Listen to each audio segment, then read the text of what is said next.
સમાચાર પંચમહાલથી પ્રાપ્ત થઈ રહ્યા છે। નદીમાં 3 લોકો ડૂબ્યા હોવાની જાણકારી પ્રાપ્ત થઈ છે, જેમાંથી એકનું મોત થયું છે। કુણ નદીમાં 3 લોકો ડૂબ્યા। રતનપુર કાકડી ગામ પાસે પસાર થતી નદીમાં 3 લોકો ડૂબી ગયા।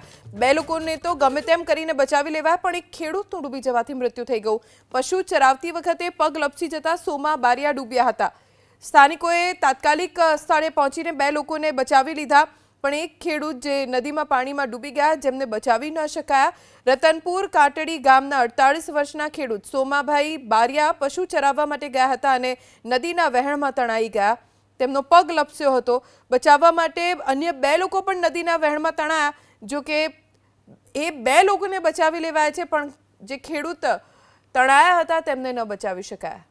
કુણ નદીમાં 3 લોકો ડૂબ્યા। રતનપુર કાકડી ગામ પાસે પસાર થતી નદીમાં 3 લોકો ડૂબી ગયા। 2 લોકોને તો ગમે તેમ કરીને બચાવી લેવાયા, પણ એક ખેડૂતનું ડૂબી જવાથી મૃત્યુ થઈ ગયું।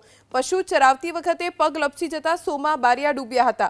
સ્થાનિકોએ તાત્કાલિક સ્થળે પહોંચીને 2 લોકોને બચાવી લીધા, પણ એક ખેડૂત જે નદીમાં પાણીમાં ડૂબી ગયા, જેમને બચાવી ન શકાયા।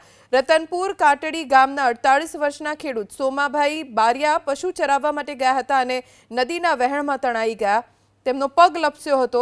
બચાવવા માટે અન્ય 2 લોકો પણ નદીના વહેણમાં તણાયા, જો કે એ 2 લોકોને બચાવી લેવાયા છે, પણ જે ખેડૂત તણાયા હતા તેમને ન બચાવી શકાયા।